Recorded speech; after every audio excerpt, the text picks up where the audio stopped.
السلام علیکم میرے دوستو، پلیز میرے چینل کو سبسکرائب کریں۔ تو آج ہم پڑھنے والے ہیں ایک تحریر۔ اس تحریر میں ہم 5 کہانیاں 5 سبق کے عنوان سے چند دلچسپ کہانیوں کا انتخاب اور پھر ان سے حاصل ہونے والے سبق قارئین کی نظر کر رہے ہیں۔ تو لطف اٹھائیے ان کہانیوں سے۔ پہلا، 5 مینڈک۔ ایک پرانی پہیلی ہے کہ 5 مینڈک ایک تالاب کے کنارے بیٹھے ہیں۔ ایک مینڈک تالاب میں چھلانگ لگانے کا فیصلہ کرتا ہے، باقی کتنے بچے؟ اگر آپ کا جواب 4 ہے تو مبارک ہو، آپ ریاضی میں بہت اچھے ہیں۔ لیکن ذرا ٹھہریے، یہ ریاضی کا امتحان نہیں ہے، یہ زندگی کا مسئلہ ہے۔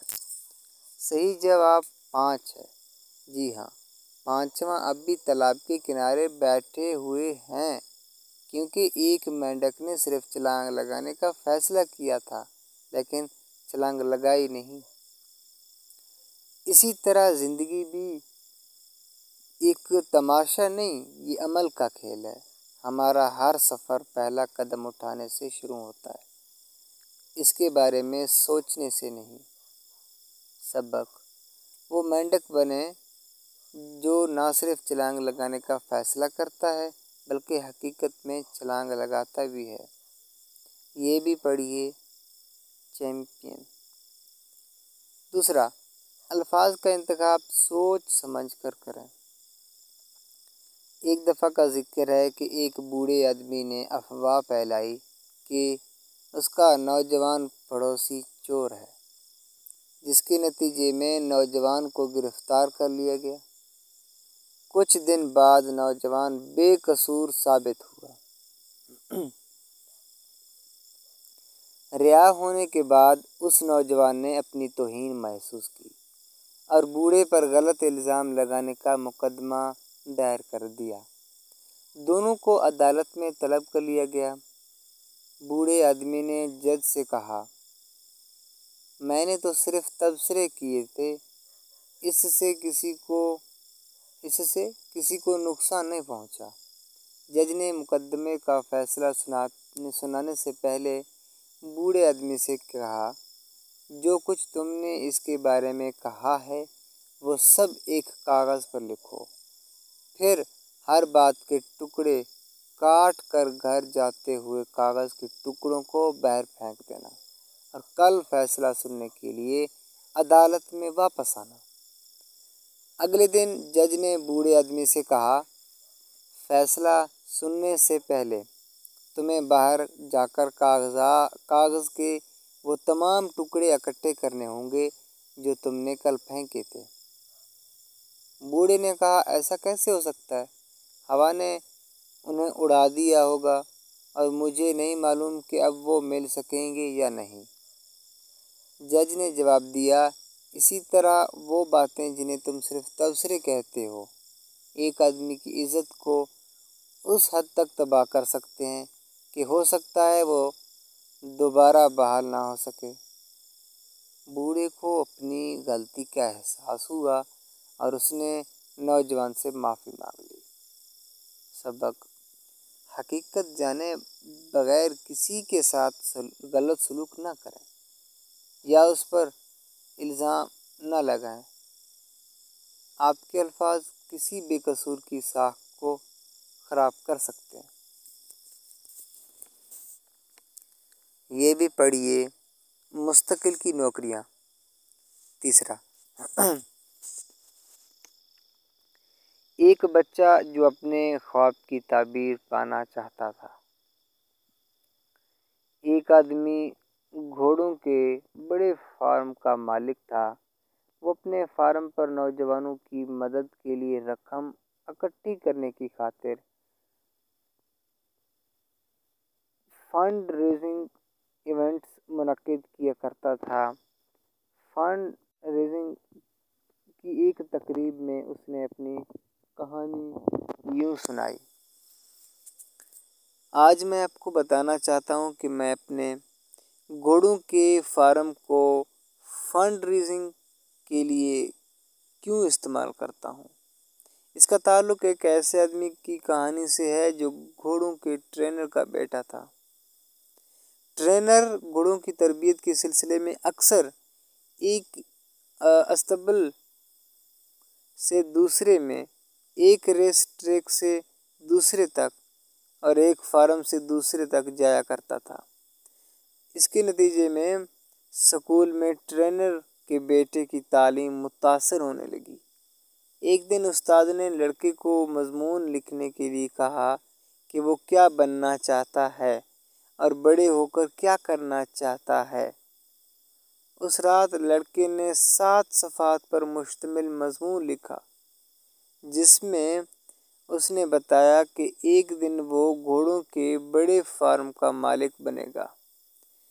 اس نے اپنے خواب کے بارے میں بڑی تفصیل سے لکھا، حتیٰ کہ اس نے 200 ایکڑ پر محیط فارم کا خاکہ بھی کھینچا، جس میں تمام عمارتوں، استبل اور ٹریک کا نقشہ بنایا گیا تھا۔ پھر اس نے 4000 مربع فٹ کے گھر کا تفصیلی نقشہ تیار کیا جو 200 ایکڑ پر محیط اس کے خوابوں کے فارم پر بنے گا۔ اگلے دن اس نے یہ پروجیکٹ اپنے استاد کے حوالے کر دیا۔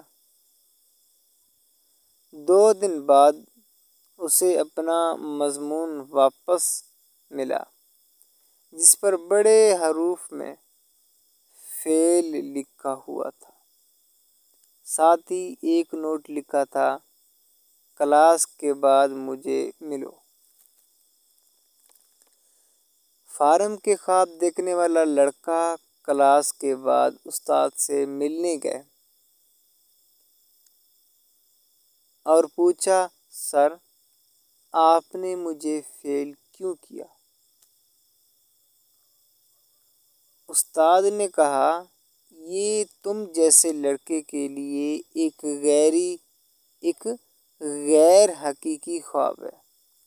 تمہارے پاس پیسے نہیں ہیں، تمہارے باپ کے پاس کوئی مستقل ٹھکانہ نہیں ہے، نہ ہی وسائل ہیں۔ گھوڑوں کے فارم کا مالک بننے کے لیے بہت زیادہ رقم درکار ہوتی ہے۔ تمہیں زمین خریدنی ہوگی، نسلی گھوڑے خریدنے کے لیے بڑی رقم چاہیے ہوگی اور عمارتوں کی تعمیر کے لیے اچھا خاصا سرمایہ درکار ہوگا۔ مجھے نہیں لگتا کہ تم کبھی بھی یہ خواب پورا کر سکو گے۔ استاد نے مزید کہا، اگر تم اس مضمون کو زیادہ حقیقت پسندانہ مقصد کے ساتھ دوبارہ لکھو تو میں تمہارے گریڈ پر دوبارہ غور کروں گا۔ لڑکا گھر گیا اور دیر تک سوچتا رہا۔ اس نے اپنے والد سے پوچھا کہ وہ کیا کرے۔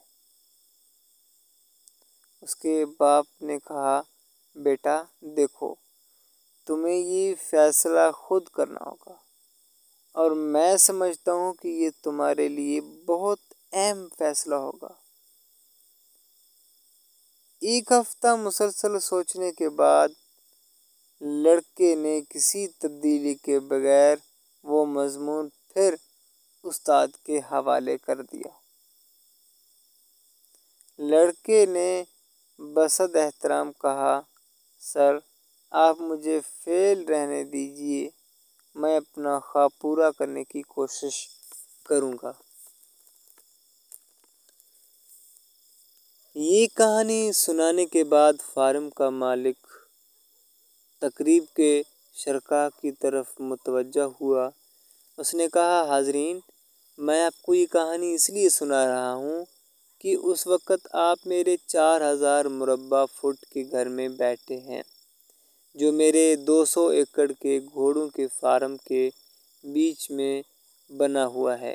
میرے پاس اب بھی اسکول کا وہ مضمون دیوار پر لگا ہوا ہے۔ اس نے مزید کہا، کہانی کی سب سے خاص بات یہ ہے کہ 2 سال پہلے گرمیوں میں وہی اسکول ٹیچر 30 بچوں کو ایک ہفتے کے لیے میرے فارم پر کیمپ لگانے کے لیے لائے تھے۔ جب ٹیچر رخصت ہو رہے تھے تو انہوں نے کہا، دیکھو میں تمہیں ایک بات بتاتا ہوں، جب میں آپ کا استاد تھا میں خواب چوری کرنے والا تھا۔ اس عرصے میں نے بچوں کے بہت سے خواب چرائے۔ خوش قسمتی سے تمہارے پاس اتنی ہمت تھی کہ تم نے اپنا خواب چوری ہونے سے بچا لیا۔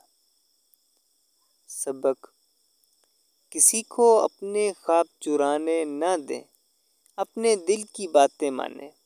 جب کوئی اپنے خواب کی تعبیر پانے کے لیے محنت کرتا ہے تو کوئی خواب بڑا یا چھوٹا نہیں رہتا۔ اپنے خوابوں کی تعبیر پانے کے لیے دل و جان سے محنت کریں۔ یہ بھی پڑھیے صندوق سے باہر۔ چوتھا، بدی کا چکر۔ ایک بادشاہ تھا جو اتنا ظالم اور بے انصاف تھا کہ اس کی رعایا دعا کیا کرتی کہ بادشاہ کی موت واقع ہو جائے یا اس کا تخت چھن جائے۔ ایک دن اس نے یہ اعلان کر کے سب کو حیران کر دیا کہ بادشاہ نے اس نے اپنے آپ کو بدلنے کا فیصلہ کر لیا۔ اس نے کہا، اب کسی پر ظلم اور ناانصافی نہیں ہوگی۔ اس نے اپنے وعدے کا اتنا پاس رکھا کہ وہ نیک دل بادشاہ کے نام سے مشہور ہو گیا۔ کئی مہینوں بعد اس کے ایک وزیر نے ہمت کر کے اس سے پوچھا کہ اس تبدیلی کی وجہ کیا ہے؟ بادشاہ نے جواب دیا، ایک دن میں جنگل میں سرپٹ گھوڑا دوڑا رہا تھا تو میں نے دیکھا کہ ایک شکاری کتا لومڑی کا شکار کرنے کے لیے اس کا تعاقب کر رہا ہے۔ لومڑی جان بچانے کے لیے اپنے بل میں گھس گئی، لیکن اس سے پہلے شکاری کتا اس کی ٹانگ کاٹ کر اسے ہمیشہ کے لیے معذور کر چکا تھا۔ تھوڑی دیر بعد میں نے دیکھا کہ وہی شکاری کتا ایک آدمی پر بھونک رہا تھا۔ آدمی نے ایک بڑا پتھر اٹھایا اور اس کتے پر دے مارا اور کتے کی ٹانگ ٹوٹ گئی۔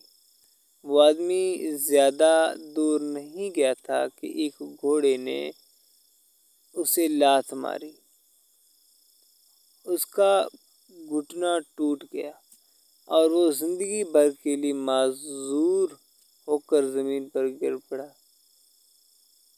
گھوڑا پھر سے دوڑنے لگا، لیکن آگے جا کر ایک گڑھے میں گر کر اس کی ٹانگ ٹوٹ گئی۔ میں نے جو کچھ دیکھا تھا اس پر غور کرتے ہوئے میں نے سوچا کہ برائی برائی کو جنم دیتی ہے۔ اگر میں برے راستوں پر چلتا رہا تو یقیناً میرے ساتھ بھی برائی کی جائے گی۔ اس لیے میں نے اپنے آپ کو بدلنے کا فیصلہ کیا۔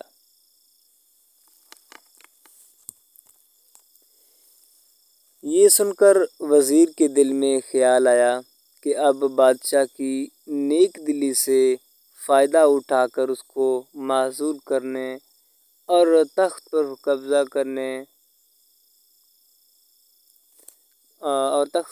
کرنے کا وقت آ گیا ہے۔ انہی خیالوں میں گم اس نے جو ہی قدم بڑھایا اور وہ سیڑھیوں سے گرا اور اس کی گردن ٹوٹ گئی۔ سبق: ہمارے اعمال کا کسی نہ کسی طرح ہم پر واپس اثر پڑتا ہے۔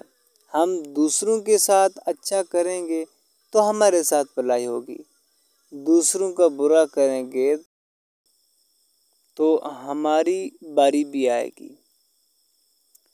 پانچواں، ایک بوڑھا جو ستاروں میں مستقل پڑھتا تھا۔ بہت عرصہ پہلے کی بات ہے، کسی گاؤں میں ایک بوڑھا شخص رہتا تھا۔ اس کا خیال تھا کہ وہ ستاروں میں مستقل کو پڑھ سکتا ہے۔ وہ خود کو نجومی کہتا اور رات کو آسمان کی طرف دیکھ کر اپنا وقت گزارتا تھا۔ وہ ہر وقت مستقل کی فکر میں مگن رہتا تھا۔ گاؤں والے اکثر اپنے مستقل کا حال جاننے کے لیے اس کے پاس آتے تھے۔ ایک رات وہ گاؤں کے باہر کھلی سڑک پر چل رہا تھا۔ اس کی نظریں ستاروں پر جمی ہوئی تھیں۔ اسے لگا کہ دنیا کا خاتمہ قریب ہے۔ وہ مستقل کی سوچوں میں گم تھا۔ ستاروں کو دیکھنے کی دھن میں چلتے ہوئے اچانک وہ ایک دلدل والی کھائی میں جا گرا۔ وہ گدلے پانی میں ڈوب رہا تھا اور وہ باہر نکلنے کی کوشش میں دیوانہ دار کسی سہارے کی تلاش میں تھا۔ جب وہ حرکت کرنے سے بھی قاصر تھا۔ خوف کے عالم میں وہ مدد کے لیے چیخنے چلانے لگا۔ اس کی چیخ و پکار سن کر گاؤں والے دوڑے آئے اور اسے کیچڑ سے باہر نکالا۔ گاؤں والوں میں سے ایک نے کہا، تم ستاروں میں مستقل پڑھنے کا ڈرامہ کرتے ہو، لیکن یہ بھی نہیں دیکھ سکتے کہ تمہارے قدموں میں کیا ہے۔ دوسرے نے کہا، ستاروں کو پڑھنے کا کیا فائدہ جب آپ یہ نہیں دیکھ سکتے کہ زمین پر کیا ہے۔ سبق: ہم سب چاہتے ہیں کہ ہمارا مستقبل روشن اور خوشگوار ہو، لیکن وقت کسی کے لیے نہیں رکتا۔ پھر آنے والا کل آج میں بدلتا ہے۔ آپ کا حال بھی آپ کا مستقبل ہے، لہذا آج سے فائدہ اٹھائیں، اپنی موجودہ زندگی کا توازن برقرار رکھیں اور آج ہی ایک بہتر کل کے لیے کام کریں۔